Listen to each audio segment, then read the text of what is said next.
All right, good evening. I'd like to call to order the January 10th, 2023 Planning Board meeting.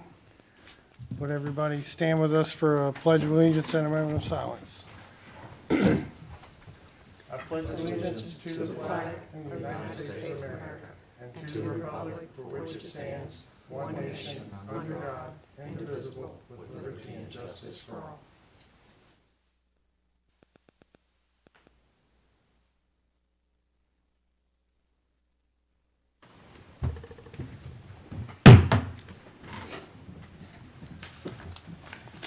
Does anyone have any disqualifications tonight?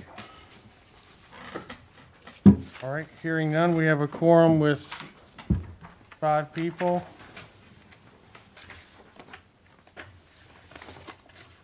And at this time, we are going to elect officers, chairman and vice chairman. So,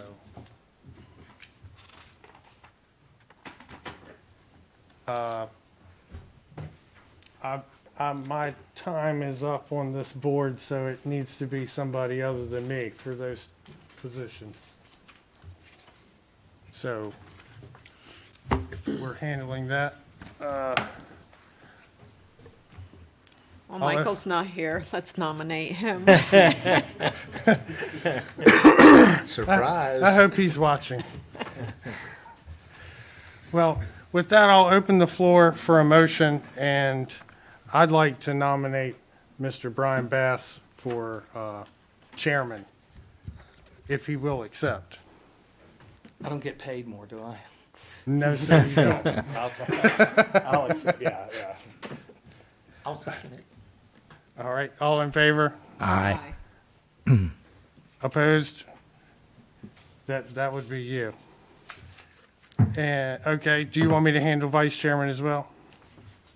I can handle that. You want me to handle that? Sure. Yeah. We're going to open up the floor for motions for vice chairman. And at this time, I'm going to nominate Gary Owens. I'll second it. We have a motion and a second. Gary, do you accept? Are you? I'll accept. All All right. Didn't give you a chance, did I? So we have a motion and a second. All in favor? Aye. All opposed? All right, it's unanimous. There you go. That easy. Gonna switch There you seats.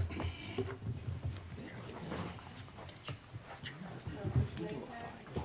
Yeah, no, I'm gonna leave Shay Balance up there, that way.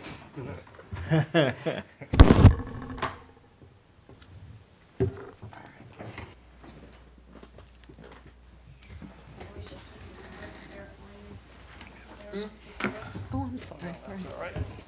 Yes. Thank you, my cheat sheet, yeah. They just throw you right into the fire. don't Yeah, they? so I'm right here, so this is a big agenda tonight, so everybody be nice to me. And if we can just go ahead and get started. We've done the election of the chairman and vice chairman. We need to approve, an approval of the agenda for tonight's meeting. I'll make a motion, we approve tonight's agenda. We have a motion, do I hear a second? Second. We have a motion and a second. All those in favor for approval of the agenda, say aye. Aye. All those opposed, likewise. All right, this passes. We also have to vote on approval of the minutes from December 13th, 2022, and note any changes that may be required on that. I just need to make my name it's Juanita, it's not S. You can just leave off the Okay, middle initial there. Juanita Kraus is fine. okay.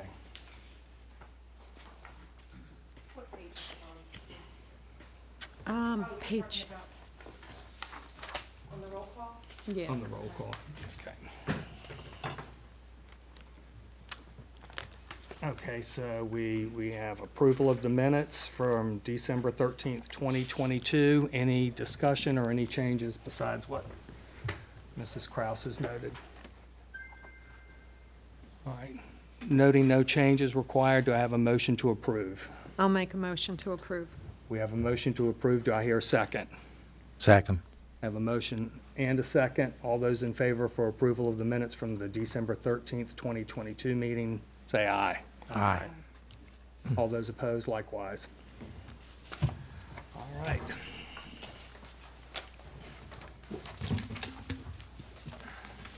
So we're moving on to new business. We have PB 2212, Floor Commercial North-South Development Group. At this time, we're going to ask for presentation of staff. Thank you, Mr. Chairman. New Mr. Chairman. Yeah. So this is a request to rezone 22-acre parcel from agriculture to general, conditional general business for the purposes of developing a shopping center with out parcels. Excuse me.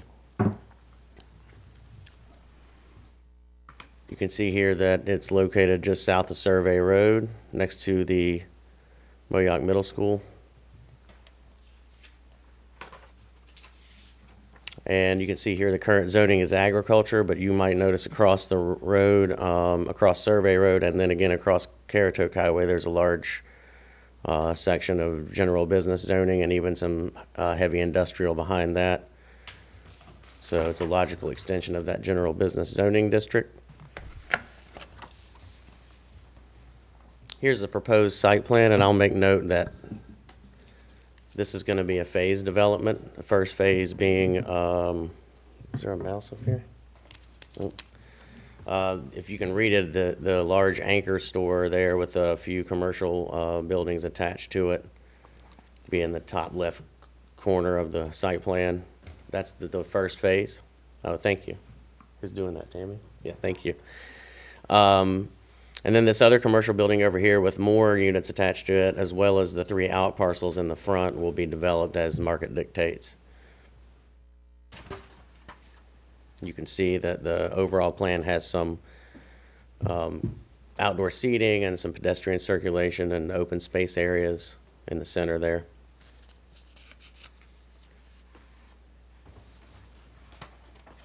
The Imagine Currituck 2040 vision plan, the new land use plan, has a designation of G2 for this parcel, which isn't really the proper classification for this scale of commercial development, so it will require an amendment to that plan to the G3 classification, which you can see does exist already just across Survey Road in that brown color. So again, not a far stretch to reclassify this. It is consistent, this proposal is consistent with the land use plan policies, in particular land use goal number 3, which says to support new and existing commercial developments that adhere to quality community appearance and design standards, including landscaping improvements and signs tailored to achieve a unique community character, as well as economic development goal number 1, which says to support the retention and expansion of existing businesses and promote the development of new businesses, especially those that help diversify the local economy and are compatible with the county's natural amenities and environment.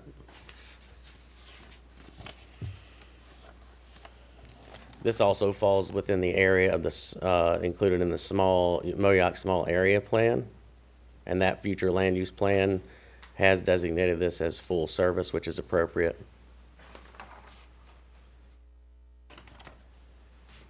It's consistent with Moyock Small Area Plan Policy BI3, which says to promote economic growth proportionate to the population growth in order to ensure growth of the local tax base is the growth of the local tax base is proportionate to increased demand for public services. For those reasons, the Technical Review Committee recommends approval of the conditional rezoning subject to the condition that the rezoning will not take effect until such time that the 2040 vision plan is officially certified by the Division of Coastal Management. Also, any amendments to that plan, where we're talking about going from G2 to G3, will also not take effect until the plan is certified. And here you can see a full list of the agreed upon conditions. The one I just spoke about from the Technical Review Committee, as well as two that the applicant proposed, which say that they can have up to 120,000 square feet of non-residential floor area, in addition to the 3 out parcels. And that site plan and building elevations should be in general conformance with the preliminary drawings provided.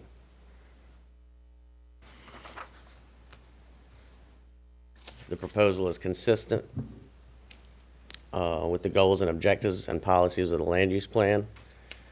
It's compatible with existing and proposed uses, and it's reasonable and in the public interest. I'd be happy to answer any questions that you have.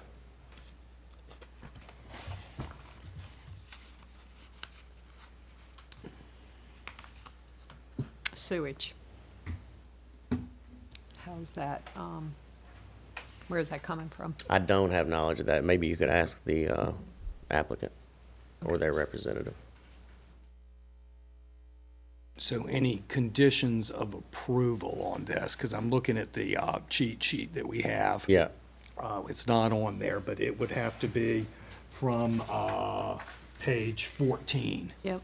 that's the one you see on the screen right now. Yeah, Yeah, all that. 3 of those. Yeah. Okay, the 3 of them at the bottom. Correct. Okay.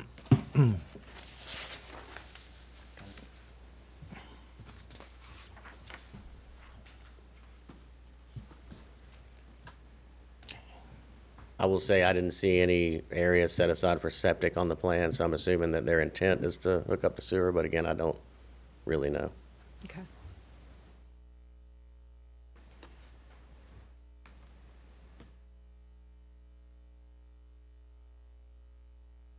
And that can all be addressed again during the major site plan review. Any questions for Jason? Do you know a time frame on the Currituck 2040 plan being official?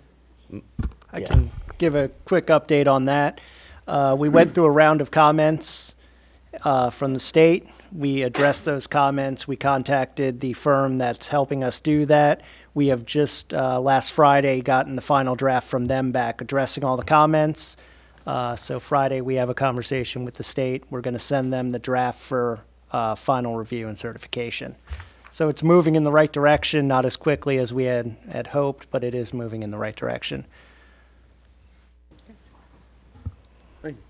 Any anticipated time frame for the state to act?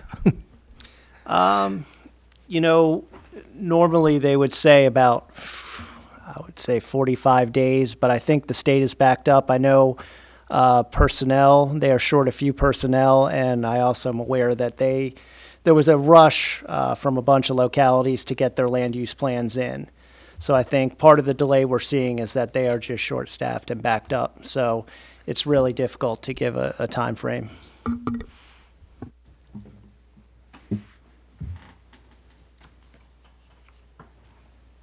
Does the board have to vote on it again to have it adopted, or is it not just approved, it's approved? It does not need to go through the planning board again. It will go to the Board of Commissioners.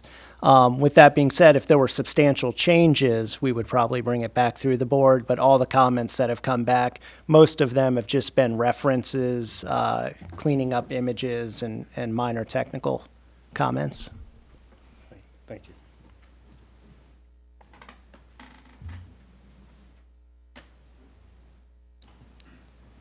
Any more questions of staff? All right, thanks, Jason. Thank you. This time, we're going to call the applicant. If the applicant will come forward and state his name and address. I'm Mark Bissell, it's 3512 North Currituck Highway 35. And presentation is going to be pretty brief tonight. We seem to have a meeting of the minds with the planning staff, and so we are in agreement with their comments and their recommendations, and briefly go through what our vision is. This is the kind of architectural style that we're proposing here, and we have broken the site into in more than one buildings, so that we can provide outdoor dining and gathering spaces and pedestrian connectivity, and have a kind of a very attractive looking site here. We've got buildings that have good projections and recesses and interesting facades, and the site itself I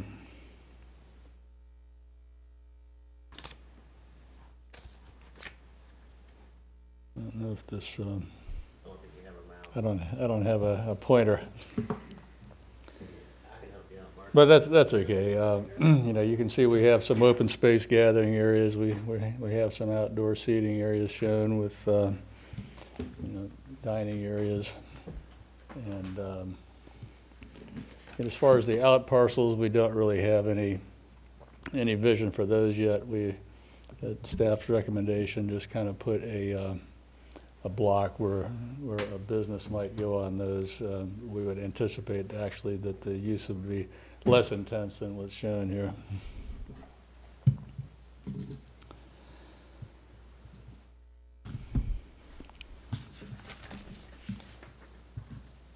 We do have, try to locate as much of the parking back between and behind the buildings as we can. We have good, well-defined customer entrances and so forth.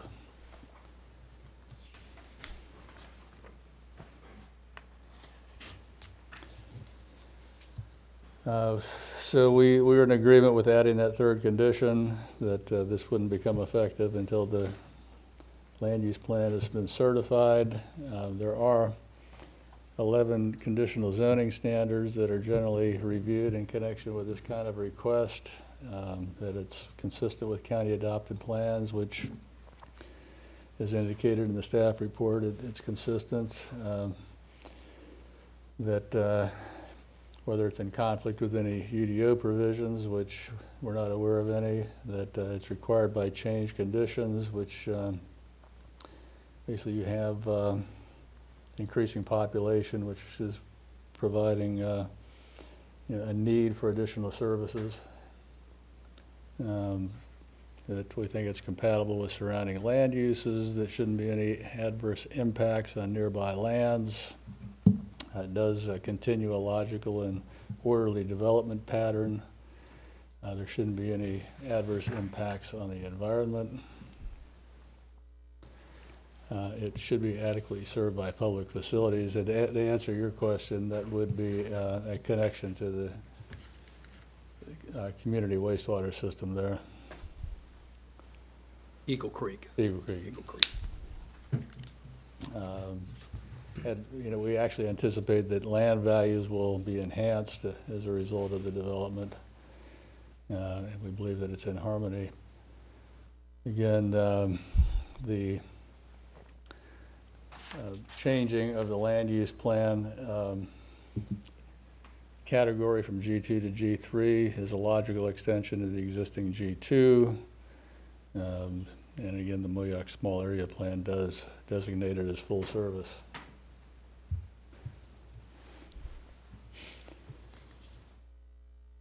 Their community need would be, additional shopping and dining opportunities and community services.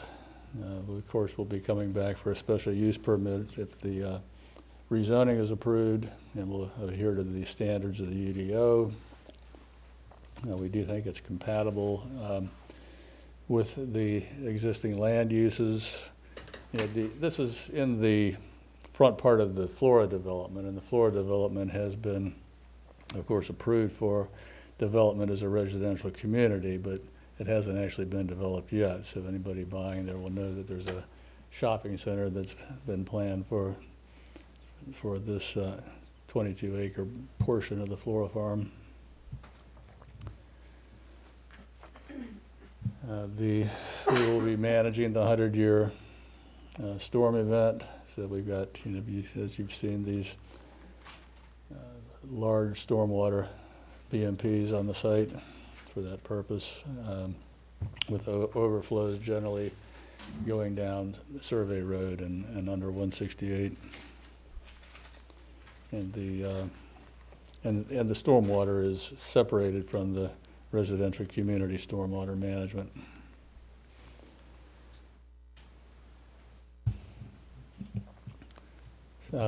It's really completing this part of the of Survey Road. You know, there's Foss development to the farther south, and then the Flora development. Of course, the Moyoc Elementary School and Eagle Creek are already developed to the side and the rear, and this is really the last parcel for development on the south side of Survey Road.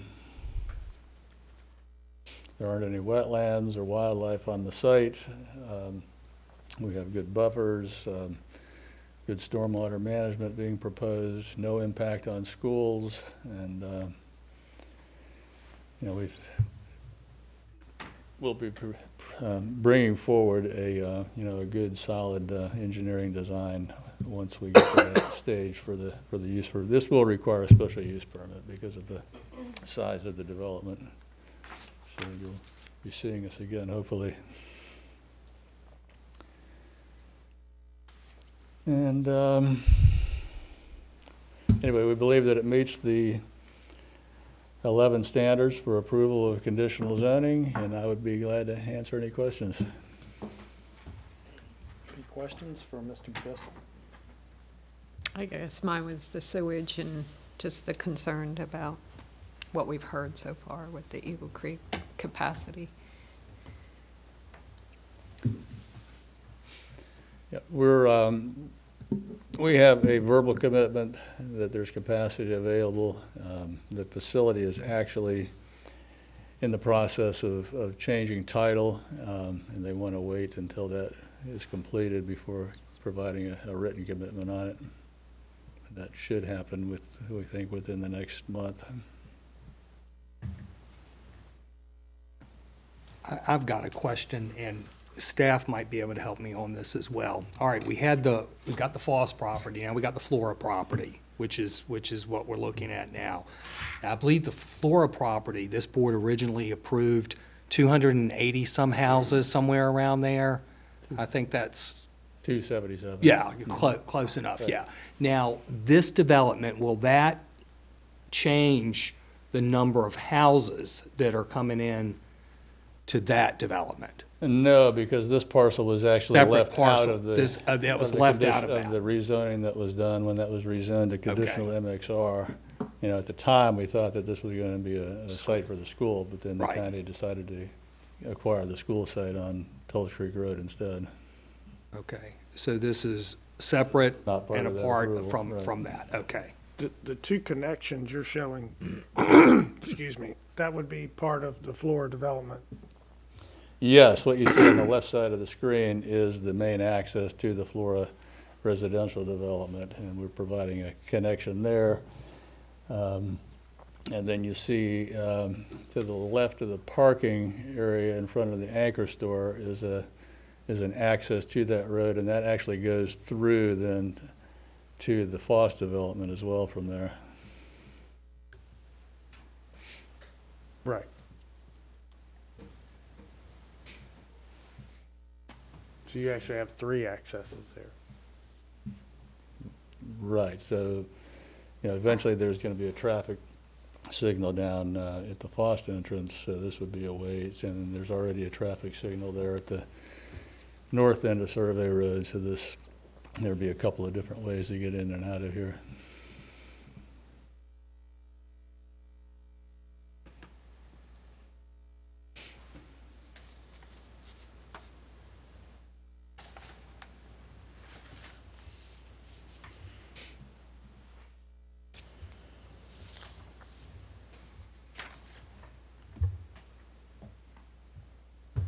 Any questions for Mr. Bissell?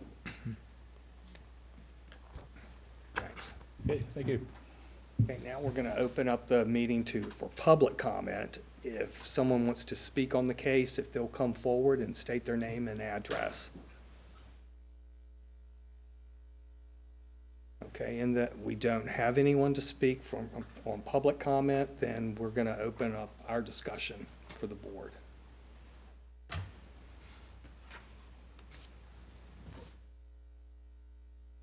good. I don't have anything. I Nothing. don't have anything. All right, so seeing no discussion, I'm opening up the floor for a motion, and just make sure if we do a motion to approve, then there's some stipulations that we have to add to the motion.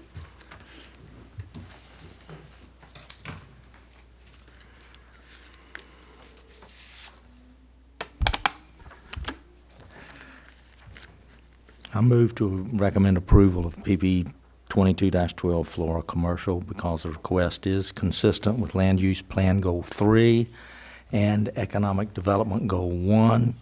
The request is reasonable and in the public interest because it would result in a logical and orderly development pattern. It would not conflict with the public interest as in harmony with the purposes and intent of this ordinance, and also add the conditions that the Imagine Currituck 2040 Vision Plan shall be officially certified by the Division of Coastal Management prior to either the conditional rezoning or any amendments to the 2040 Vision Plan becoming effective. And secondly, up to 120,000 square feet of non-residential floor area, excluding the 3 parcels, be allowed. And then also site plan and building elevations to be in general conformance with the preliminary drawings that were provided. Okay, we have a motion. Do I hear a second? I'll second. We have a motion and a second. All those in favor say aye. Aye. All those opposed, likewise. Okay, unanimous.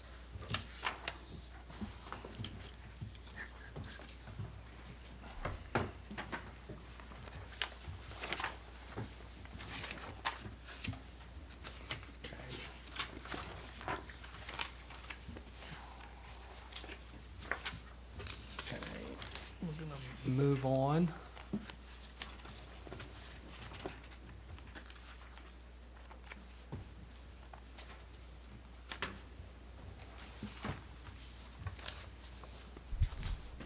Okay, the second item of new business, PB 2221, Green Meadows Investment LLC, request for conventional rezoning of 39.9 acres owned by Green Meadows Investments LLC from heavy industrial to general business. The subject property is located in Moyoc on the northeast side of Currituck Highway and north of Rolling Creek Road, and I'm not going to go over the PIN numbers, in the Moyoc Township. At this time, we'll hear from staff. Thank you, Mr. Chairman. As you mentioned, this is Green Meadows Investments LLC, a conventional rezoning application for 39.9 acres. The property is located in Moyoc. It is just north of Rolling Creek Road. You can see that on the map. There are residential homes along Rolling Creek Road. It is also across from the Wildwood Solar Farm, which is just south of what you see defined as Farrell Mill Road and Ranchland subdivision. This property is undeveloped and also borders the Guinea Mill Canal on the left side of the property, or the northwest portion of the property. And as I mentioned, also Rolling Creek Road is on the right, but Rolling Creek, the actual creek, is to the rear or northeast of the site. There is, as I mentioned, a residential subdivision on Rolling Creek Road just to the east, and professional offices along with auto sales located just to the southeast and immediately adjoining this, located on Currituck Highway. This property is zoned heavy industrial. It's kind of hard to tell from this map, but the darker gray, the more charcoal gray, is the heavy industrial. And the zoning history tells us that this property was rezoned in 1976 from agricultural, or A40, to M, which is a manufacturing zoning district. Since then, that property has transitioned or converted to heavy manufacturing in 1989, which is also a manufacturing district, and heavy industrial in 2013, which is under the current ordinance that we have today. The surrounding districts include agricultural to the north, the south, and the east, and GB just to the west or southwest of this property, which is where the auto sales lot and the professional offices are located. The Imagine Currituck 2040 Vision Plan identifies this property as G1 and O2. The tan color is G1 and the green color is O2. G1 is a low growth or low density growth land use designation, and O2 is reserve lands. Those G1, that transect area, is intended for agricultural lands that are compatible with low-density residential growth and may be supported by some limited small-scale residential or small-scale neighborhood serving retail. Special consideration should be given to protect wooded areas, and there are some wooded areas on this site. The O2 transect typically is comprised of wetlands or other environmentally sensitive areas that may include habitat areas, even prime agricultural lands, and those lands are typically targeted for conservation or low-density residential.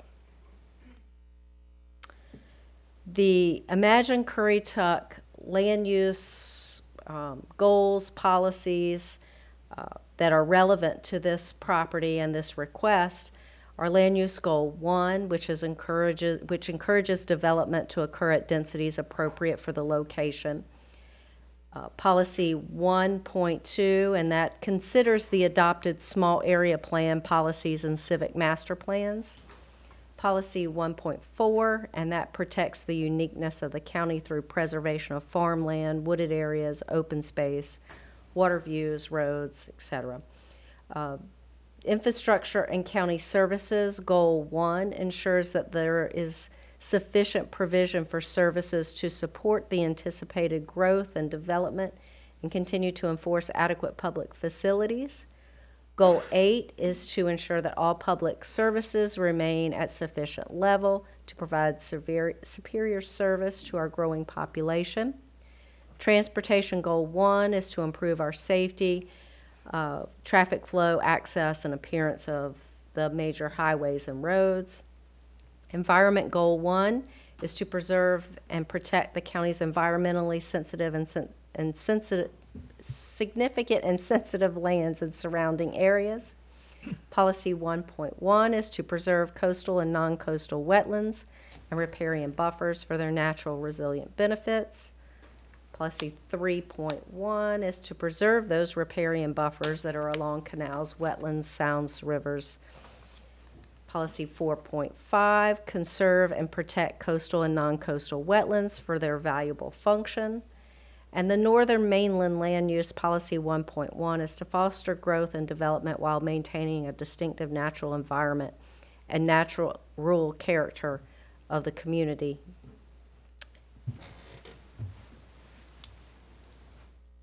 The Moyock Small Area Plan identifies this property as rural and conservation.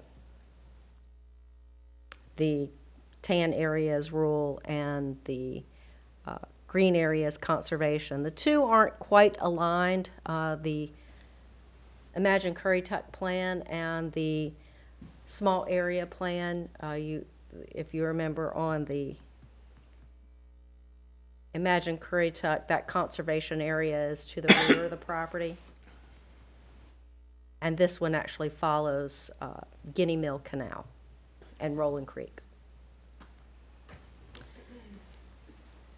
The rural designation is intended to provide for low-density scattered residential, institutional, agricultural, and other traditional rural uses. The conservation designation encompasses wetlands, estuarine, and coastal shorelines, floodways and floodplains, significant natural heritage areas, and other environmentally sensitive areas and significant areas. Conservation areas should be preserved and not developed.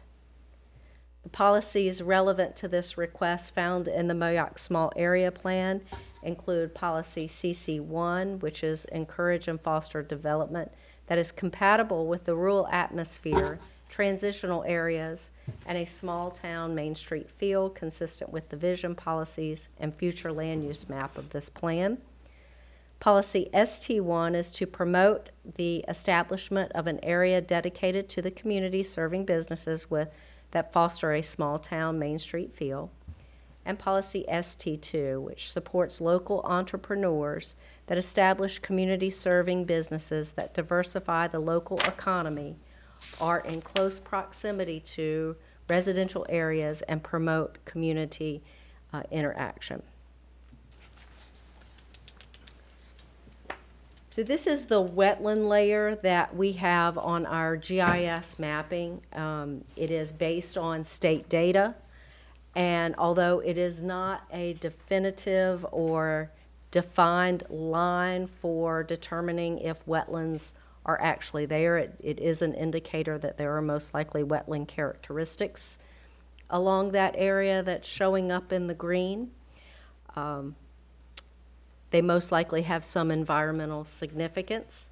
It may even be larger than that area, but it is showing that there are some areas on the property that do have some environmental significance and should be protected. The confirmation and the limits of those areas has not been provided to the county, so we don't know if that line is in fact correct or if that line is just used as a tool for us to guide our decisions.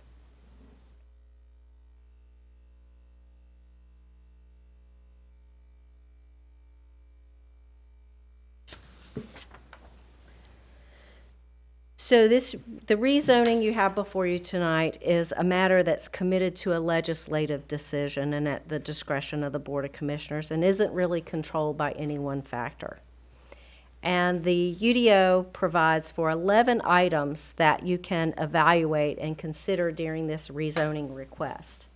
The first element is the adopted plans, and we've spoke about the policies, goals, objectives of the Imagine Currituck, as well as the Moyoc Small Area Plan.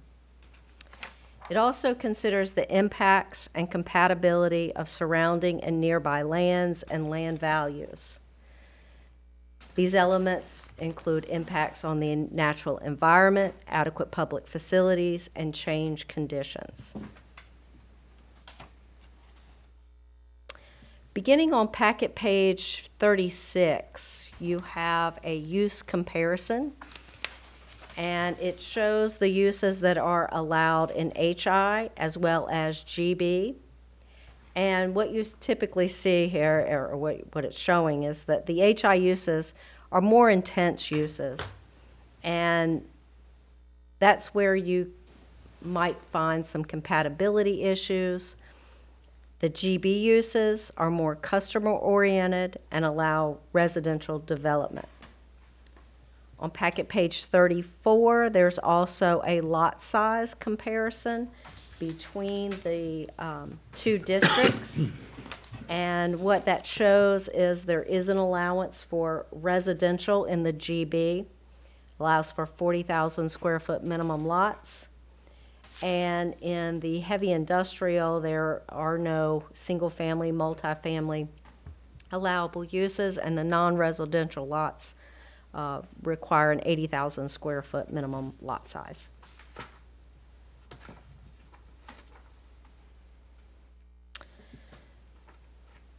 So this proposed request is considered a downzoning, and it is a less intense district from a non-residential perspective, and that's one of the reasons why the applicant did not have to hold a community meeting since it was to a less intense zoning district.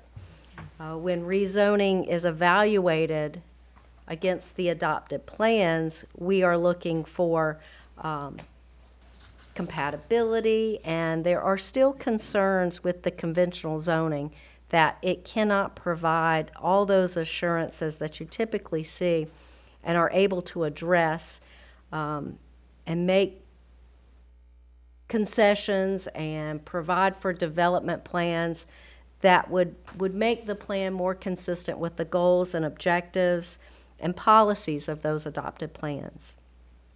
The potential development for the environmentally sensitive areas is present today, but with this rezoning, we are evaluating those environmentally sensitive areas and also looking at the ordinance and making sure that the standards in the ordinance are being addressed, as well as the goals, objectives of the adopted plans.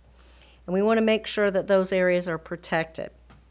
The GB district allows for residential uses, and those are not currently allowed in the HI district, and that could also impact adequate public facilities, which, if this were a conditional zoning, could be evaluated as well. The conditional zoning applications are generally preferred, as it allows the applicant to impose those conditions that can be agreed upon by the board, and it can address those impacts and better align them with the approved plans. Now, we do understand that this is in fact a downzoning, so that there are opportunities where these more intense uses will no longer be allowed, so that is an important consideration as well. One other option to consider with this application to better align it with our adopted plans is to reduce the amount of GB considered in this application to only be those upland areas, and the remaining lands be an agricultural zoning district. So it reduces the impact and the allowable uses in those more environmentally sensitive areas. Unfortunately, we do not have a delineation that we could tie that to, but it is something to be considered as well during this hearing. We do recommend that the applicant modify the current application or submit a conditional zoning application. But if there are no changes to this request, we would recommend denial because we're unable to ensure that it is consistent with the adopted plans and that it will protect the adjoining properties. I'll be happy to answer any questions you may have. Any questions for staff? Thank you.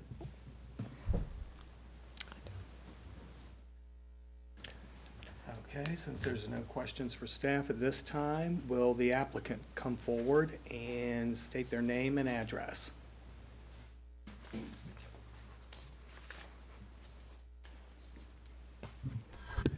Happy New Year and good evening. My name is Jason Mazzell with the Timmons Group, here with Ms. Kaylee Bynum, who is the applicant and owner. I'm going to say a few things, then I'll let her get up here and give you a little bit more of her background and her story. Just for the record, could you Yes. state your address? Sure. 1805 West City Drive, Elizabeth City, North Carolina. Thanks. So the conditional zoning, anybody that was here at last month's meeting heard me say this same thing. It really puts the onus on the applicant to expend funds to have engineered plans put together, designs done, architectural plans done, things of that nature that are an expense to them. Ms. Bynum is a existing small business. Her business, Peaceful Waters Counseling Service in Moyock, is serving a great need in this county. And it's her desire to put a facility on this property to further enhance her ability to serve the community. But part of that is a small business loan. And in order to get the small business loan, she has to have the zoning in place. So she can't get the financing to do the plans she needs to do without the zoning. So this is why we're at the straight zoning request. As for the recommendation by staff for looking at splitting the property in the rear for ag and GB, one of the elements of Ms. Bynum's treatment plan is outdoor facilities as well. And those could actually be pathways. And in this case, you've got natural areas, even though they're wetlands, they're still usable. The Corps will allow you to put elevated walkways, platforms, things of that nature, as long as you're not disturbing the ground that the wetlands are on. So there is the potential to connect the northern end of the property where there are some more uplands, and you fully utilize that as part of the programming that she has. The problem with Ag Zone is it doesn't necessarily match up with that specific use that she wants to do.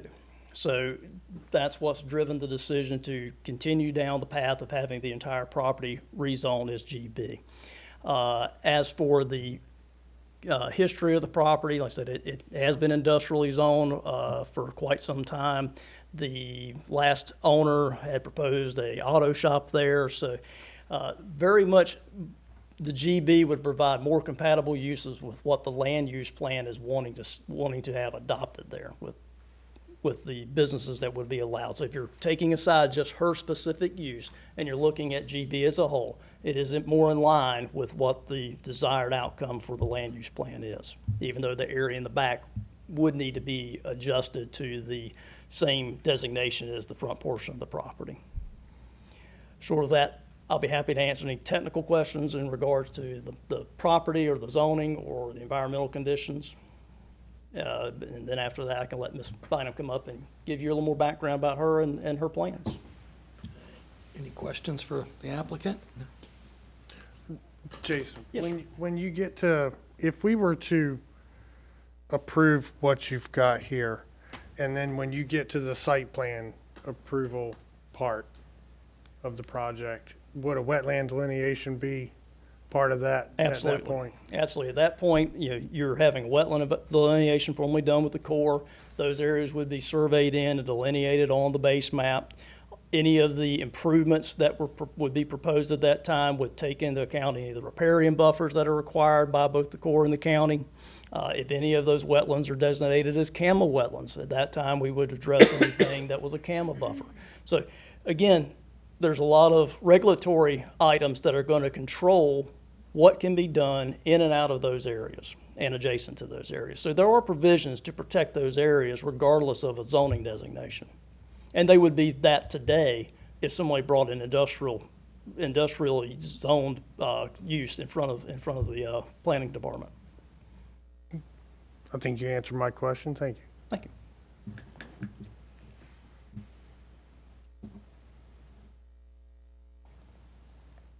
Any more questions?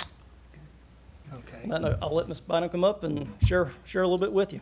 Thank you. And if you just state your name and address, please. Hello, I'm Kaylee Bynum. My address is 497 Puddin Ridge Road in Moyock, North Carolina. And I am the owner of Green Meadows Investments and also Peaceful Waters Counseling and Wellness Center, which Peaceful Waters Counseling and Wellness Center would lease from Green Meadows. Because I am in the healthcare industry, we separate them in order to protect myself from malpractice and things like that. I opened the business in December of 2018, and I did my 3, 5, 10-year goals, and my 5-year goal, which we're just now getting ready to approach 4 years, was to have a staff of 3 people, because that's what I thought that the Moyock Currituck area could sustain for counseling services. And today we're at a staff of 20, and we have a waiting list for potential patients of about 50 to 100. We are out of space in our current location, and we service a little over 2,000 patients on a regular basis, treating pretty much every mental health disorder that you can think of. The only things that we don't treat are psychosis and severe sexual addiction. And because we are out of space, I have looked elsewhere in Currituck County, staying in the Moyock area because we do pull a lot from the Hampton Roads area for our clients. And there is nothing available, so that's where this lot came into the picture. And my goal is to build a true mental health outpatient facility and wellness center. So initially, it'd be like a 5,000 to 6,000 square foot building offering mental health services, but we do want to expand into other services as well. So we'd like to have a chiropractor on staff, a psychiatric nurse practitioner for med management. We do intend to have like a yoga studio, an esthetician, a massage therapist. So basically a holistic healthcare facility where people can come to get well, all under one roof. And I know that the mental health model is already working and very sustainable here. And I think that the other practices could be as well. So that's just a little bit about where we are. In order to receive funding from the SBA through their 504 plan, I have 3 years to do that, to lump the land purchase into the build. Otherwise, I can only do the build, not the land purchase as well. So time is somewhat of the essence. And then in order to receive funding, it has to be land use ready to build, which is not, because it's not general business. And in order to do conditional rezoning, as Jason stated, it would require significant funds, which the SBA won't approve until the land is general business zoned. So that's why we're presenting it in this manner. And to add to the wetland delineation question that you had, there has one already been done on the front portion from the previous owners that's good until December of 2024. And we plan to use the same, you can correct my terminology if I'm wrong, the same footprint as the building that was proposed prior.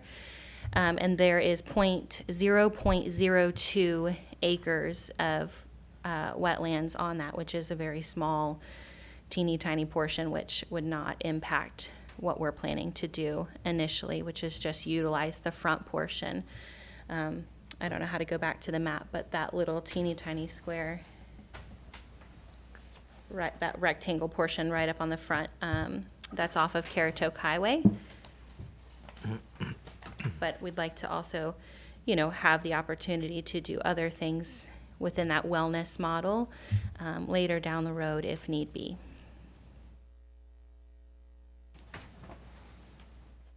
And I'm happy to answer any questions as well. Any questions for the applicant? Nope.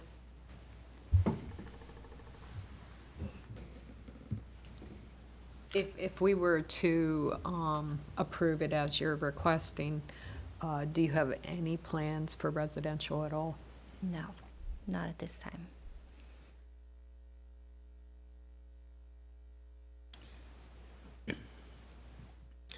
And on that, I'm going to follow up with what Juanita said on the residential, just to be clear on this. Looking under general business, single family has to be 40,000 minimum lot size, which is basically an acre.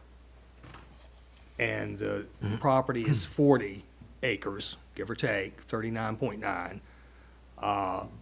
But about 30% has to be open space. So now you're taking it down to much lower. So even with a single, you're talking about a minimal, and I think that's in a different school district, isn't it, than Moyoc, Rolling Creek?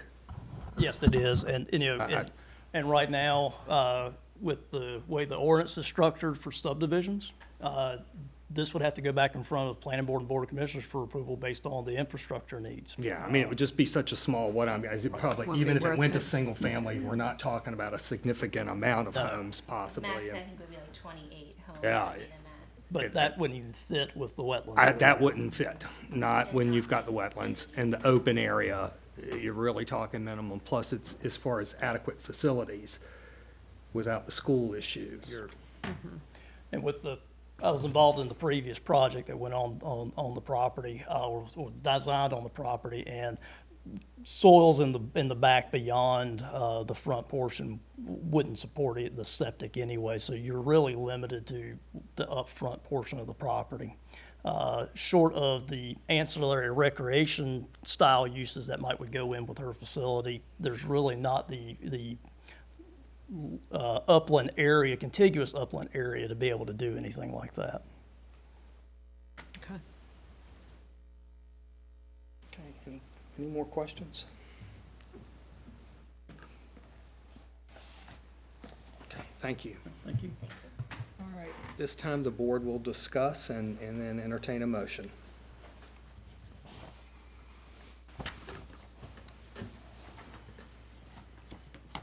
And again, this can now have any conditions on it because, is that correct, Tammy? No conditions?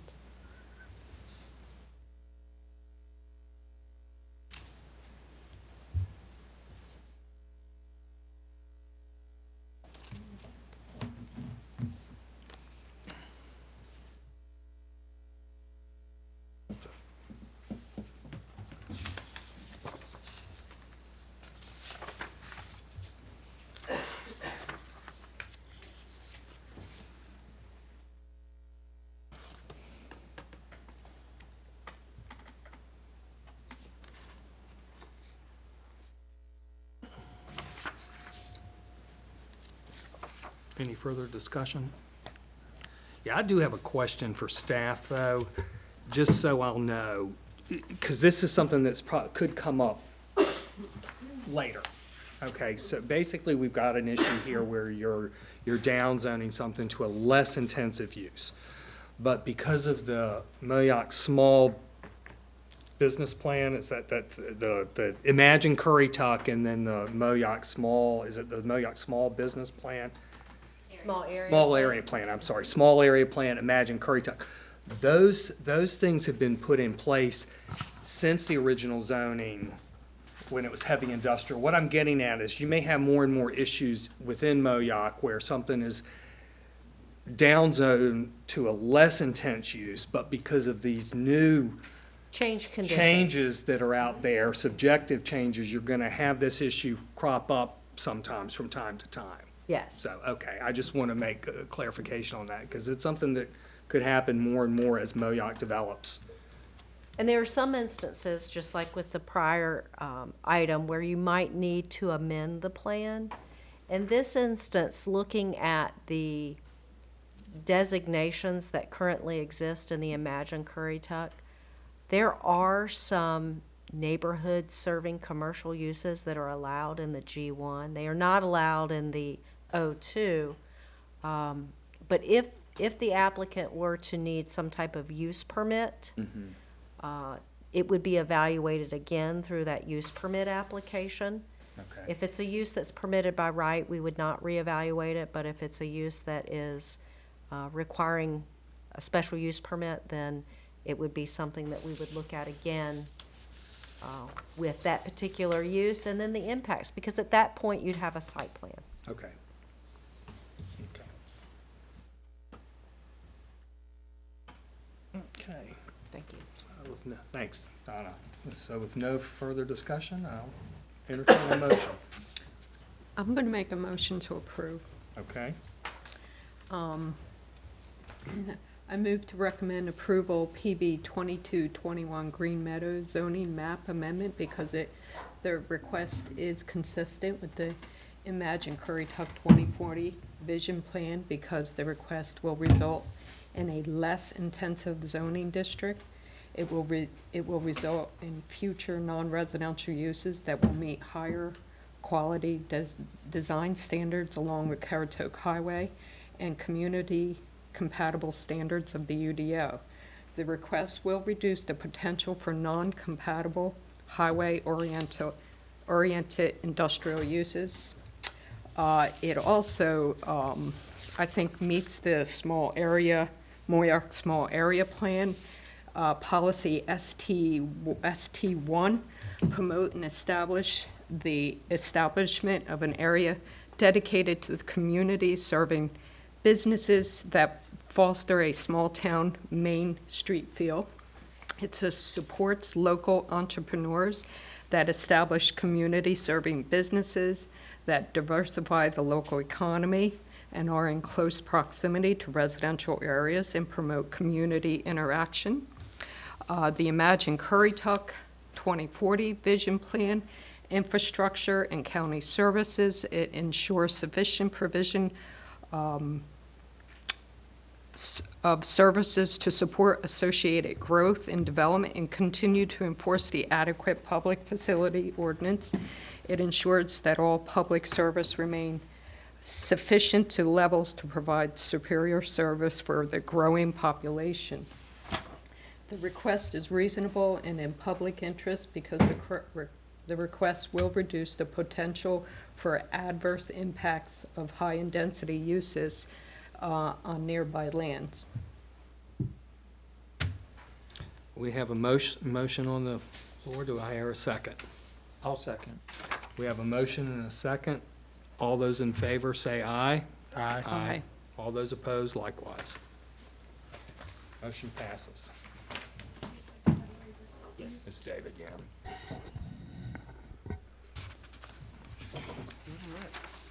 Thank you.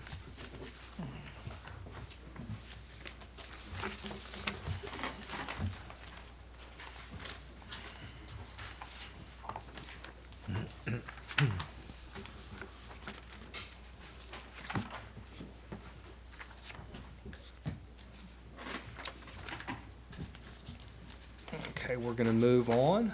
Item 3, PB 2217. It's under new business, request to amend the Unified Development Ordinance, Chapter 4, use standards regarding food trucks. Thank you, Mr. Chairman. This is, as we discussed in the work session, and oops that we found in this ordinance.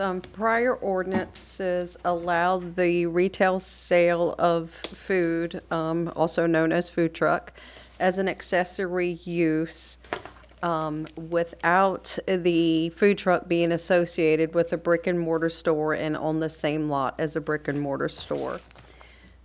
Staff happened to read the instructions clearly and realized with the adoption of the new ordinance, the language didn't transfer properly.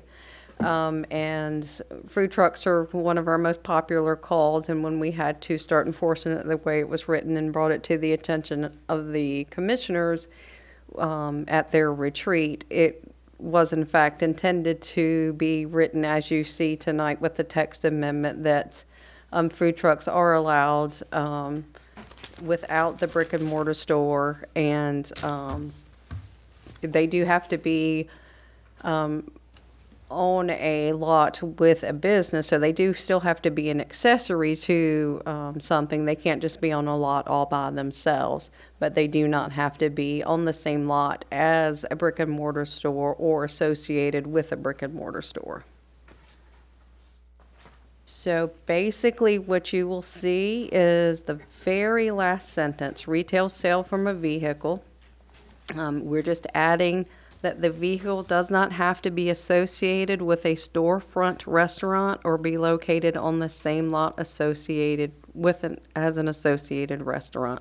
All of the other rules still apply, like the vehicle can't be in a right-of-way. The vehicle has to be removed at the end of every day. All of those rules still apply. So the ones that you see, for example, they're pretty popular at farmers markets. We talked about the pet store in Moyock uses them for some of their fundraising events. All of the rules still apply. This just clarifies that how they're allowed. And it is considered consistent with the Imagine Currituck land use plan. I won't read specifically to you, but it's consistent with Economic Development Goal 1, Economic Development Policy 3.1, and Economic Development Goal 4. The text amendment review standards are listed in the ordinance that if you'd like to consider those in making your decisions. And planning staff does recommend approval of this request because it is consistent with the land use plan, and it's not in conflict with any provisions of the UDO or the Code of Ordinances. And just for reference purposes, I have added the table of accessory uses from the ordinance just to show you where the food trucks are allowed. They're allowed as accessory uses. In the agricultural district, MXR, your general business, LB, and then some of your other, like your manufacturing district, your like industrial districts, I should say. But I will be happy to answer any questions. Okay, any questions for staff?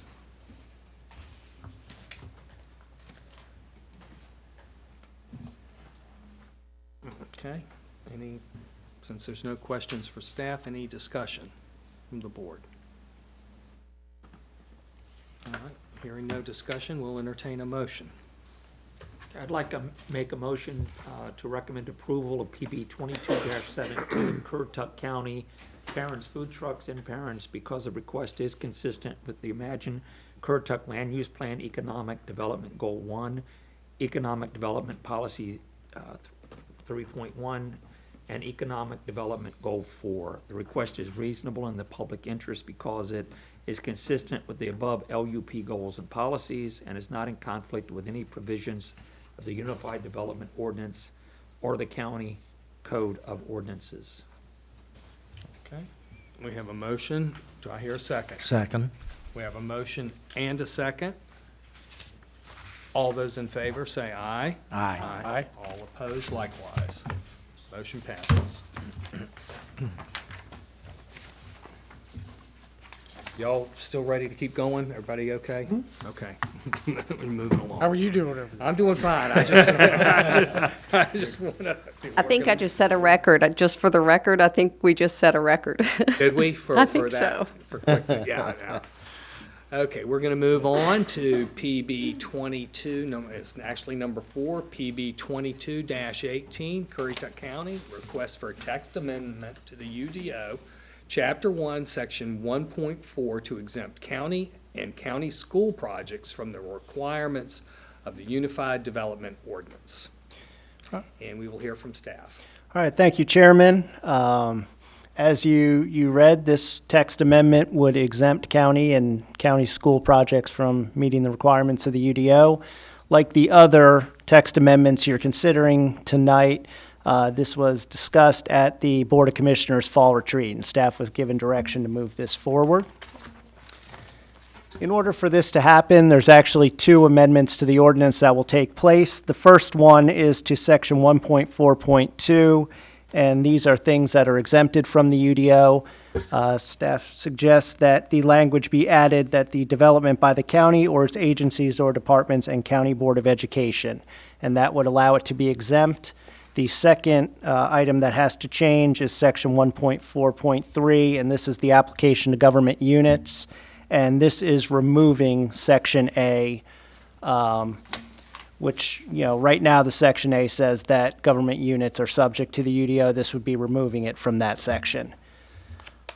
Staff does find, I won't read out all these policies, but it is consistent with the Imagine Currituck land use plan.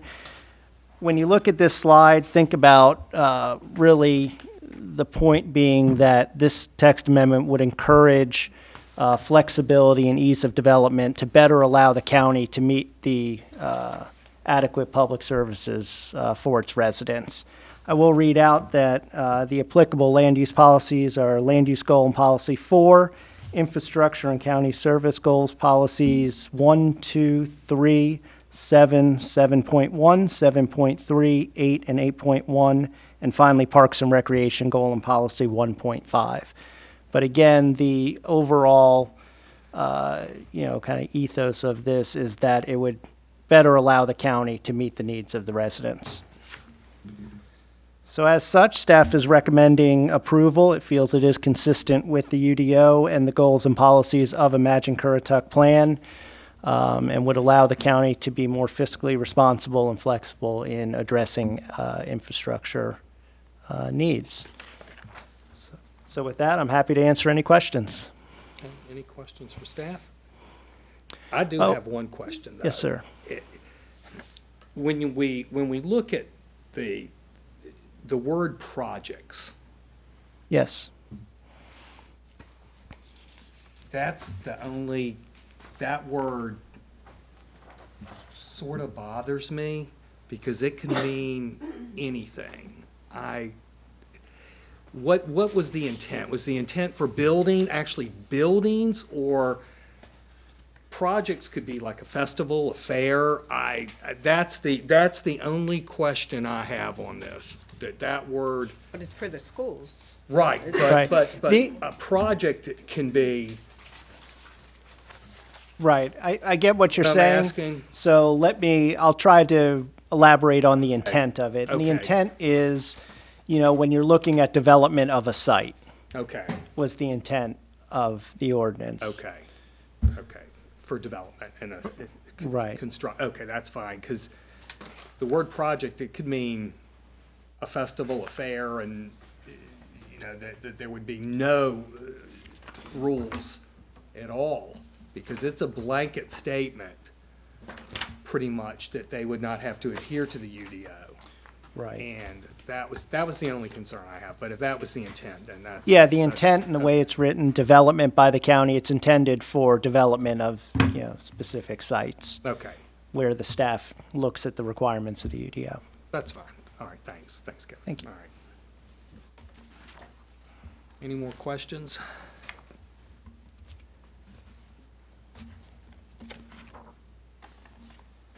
All right. No more discussion. I'll open the floor for a motion.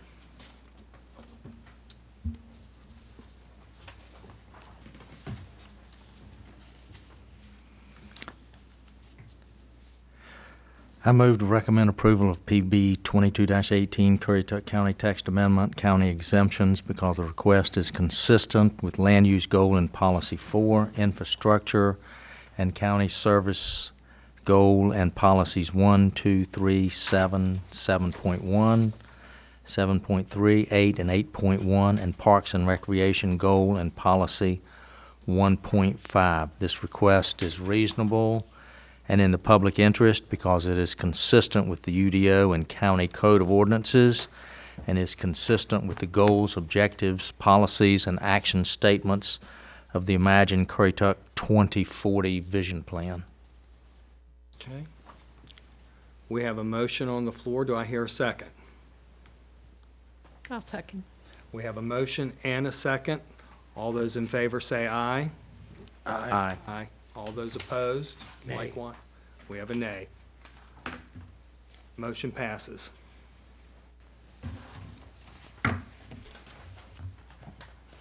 Thank you. Okay. Moving on.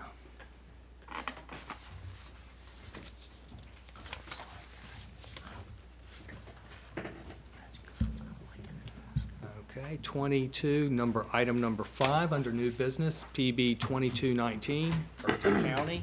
The applicant requests for a text amendment to the Unified Development Ordinance, Chapter 2, Section 2.3.6, and Chapter 4, Section 4.2.5, to modify extractive industries, i.e. mining, regulations, including public hearing, mail notice requirements, total land area calculations, setbacks, and administrative authorities for expansion. Thank you, Mr. Chairman. So this is also one of those text amendments that came out of the fall retreat. And the proposed language would apply not only to new applications, but any applications for expansions to existing operations.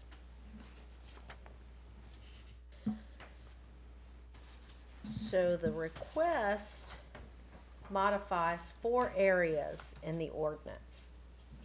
Deals with the public hearing notice, as you mentioned. It clarifies what the total site acreage can be, and it addresses setback reductions and the administrative expansion. And if I'll just briefly go through this, on packet page 67, that deals with the public hearing and scheduling and public notice. It expands our notification areas from 500 feet to 1,500 feet. That's in line with dewatering operations when we look at impacts of wells and ponds off-site from the mining operation. That distance that we look at is 1,500 feet. So the notification would include those property owners as well, whereas before it just extended to 500 feet. But the impacts that the county evaluates through our specific standards for mines extends to 1,500 feet. So it's good that we get that out there early, and they are notified early, and we can discuss with them wells, ponds, and what the applicant's intended idea will be, or what they will plan to do with that impact. They have the option of either doing a groundwater analysis or look at repairing or replacing wells that are in use. That's not part of this text amendment, but that notification is in line with that. On packet page 68, the size of the site, you can, with the initial application, you can excavate up to 30% of the total site, and it will exclude that total site acreage will exclude CAMA wetlands, 404 wetlands, U.S. Army Corps wetlands, and any other waters of the U.S. From that total area calculation. On packet page 69, there is currently a setback reduction where setbacks can be reduced by 50% with visual screens, and that's landscaping screens. It's removing that and maintaining the 100-foot and 300-foot setbacks with no reduction in that setback. It'll be across the board. So if you had a visual screen there, you would still have to maintain the setback. On packet page 75, speaks to the procedure for expansion. Currently, the ordinance allows for an administrative expansion if an applicant has held a permit, a special use permit for a mine, and they have been in operation for 5 years, and they have had no complaints, identified complaints that resulted in a violation in the past 5 years, then they can make application for an administrative expansion of up to 40%. That is being removed because one of the reasons is mining operations require special use permit, and those appear before the Board of Commissioners through a quasi-judicial hearing. And any administrative modification of those plans really shouldn't be something that we are allowing. It should be something that's evaluated by the board during that quasi-judicial hearing. So we're removing that administrative piece from the ordinance. If someone does want to expand their mining operation above the 30% and up to 50%, that is still in the ordinance where they can make application to the Board of Commissioners to allow for the 50% expansion.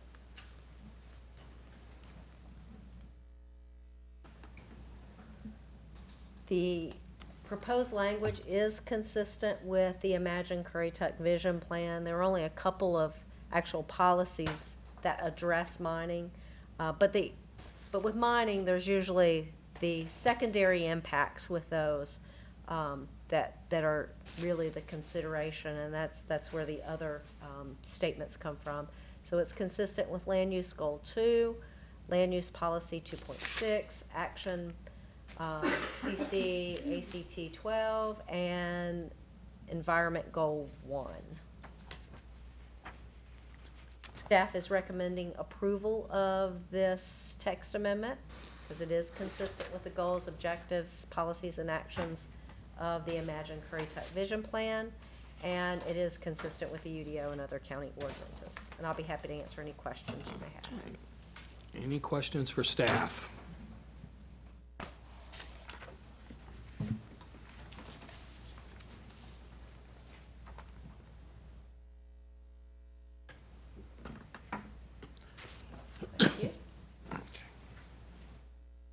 All right, we're going to open up for discussion. Any discussion on this matter? I don't have anything. Hearing none, I'm opening the floor for a motion. Mr. Chairman, I'll make a motion. I move to recommend approval of PB 22-19 Currituck County because the request is consistent with the Imagine Currituck 2040 Vision Plan, including Land Use Goal 2, Land Use Policy 2.6, Actions CC Act 12 and Environmental Goal 1. Okay, we have a motion. Do I hear a second? I'll second. We have a motion and a second. All those in favor? Aye. All those opposed, likewise. Motion passes. Okay, we're going to move on. Last item, item number 6, under new business, PB 22-20, Currituck County applicant, request for a text amendment to the UDO, Chapter 3, Section 3.46, and Chapter 4, Table 4.11A. Summary use table to modify the allowable uses and building size in the mixed residential MXR zoning district. Thank you. So this one also comes out of that October 11th fall retreat. And you may remember late 2021, I guess it would have come to the planning board. There was a text amendment that there were some changes to the MXR zoning district and allowed for some expanded buildings. If your property was located on Currituck Highway, you could expand those non-residential buildings up to 10,000 square feet. Well, what that text amendment did is once it was implemented, we found that there were some inconsistencies, especially between the GB district and the MXR district. Since the MXR district is in fact a residential zoning district, we wanted to address that. And we talked to the board in October and went over that with them, and this is the text amendment that they thought would better align with the MXR district.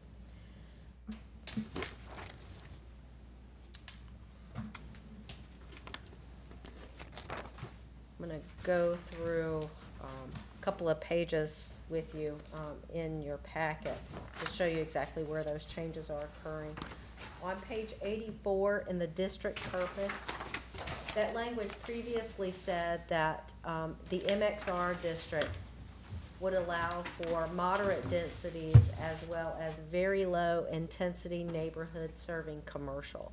So very low intensity neighborhood serving commercial really doesn't have a defined number, but because there are some other thresholds in the GB district, that 10,000 square feet that was allowed during that 2022 text amendment, it felt like that needed to be adjusted. So we removed very and just low intensity because it has a limitation to it. And on page 86, and that's just below the dimensional standards, and that's where that specific language about major arterials and that 10,000 square feet is located. We add some additional language and felt that it needed to be in full service areas. If we were going to allow these 10,000 square foot buildings, these larger non-residential buildings, it probably should be in a full service designation in the land use plan. So that was added in there too. And then lastly, on packet page 88, in the summary table, the shopping center land use, in that text amendment, it was allowed as a zoning permit, which is basically by right. You didn't need any special permit other than a zoning permit and a site plan to build a shopping center. And that's in a residential district. But in the general business district, you would need a use permit. So that didn't align with our transects. And we felt that, because GB is a more intense use, and as we transition from residential to commercial, you allow for more intense uses.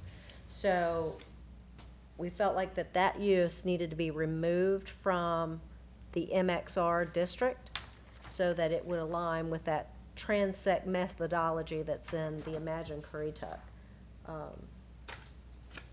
vision plan. So it still allows for non-residential uses. It still allows for those 10,000 square foot multiple tenant buildings. It just can't, it wouldn't be couldn't qualify as a shopping center. So it would have to be more neighborhood serving, smaller scale.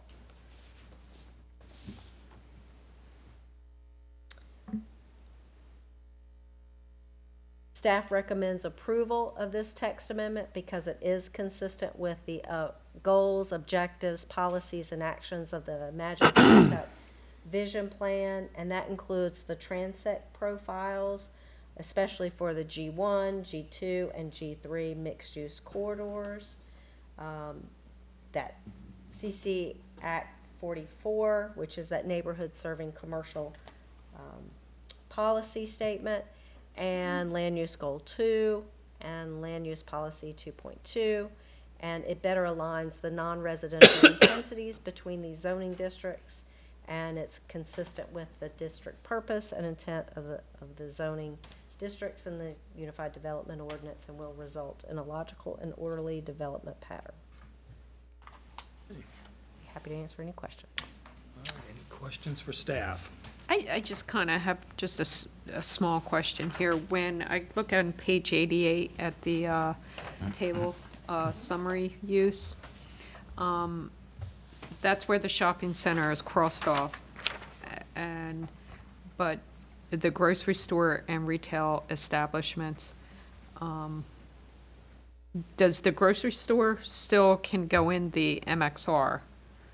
Is that correct? It or- could still go in MXR. It would have that limitation of 10,000 square feet, full service, Okay. located on a major arterial.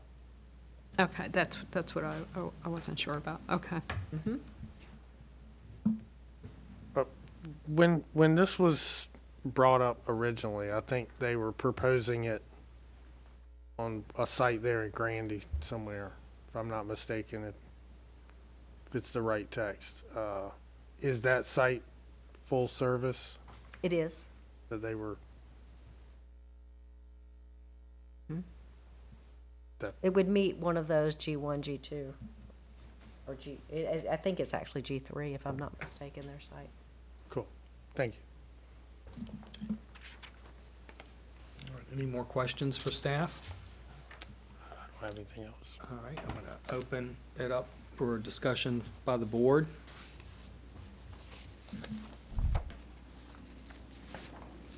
All right, hearing no discussion, I'm going to open it up for a motion. I move to recommend approval of PB 22-20 Currituck County because the request is consistent with the Imagine Currituck 2040 Vision Plan, including transect policies CC-ACT-44, Land Use Goal 2, and Land Use Policy 2.2. All right, we have a motion on the floor. Do I hear a second? Second. We have a motion and a second. All those in favor?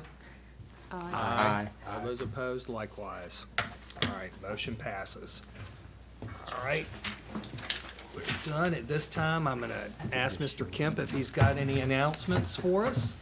Just a quick one. First one I covered already. I was going to give you an update on the Imagine Currituck plan, but thank you, Shay. I've covered that already. Today you heard 4 text amendments that came out of the Board of Commissioners fall retreat.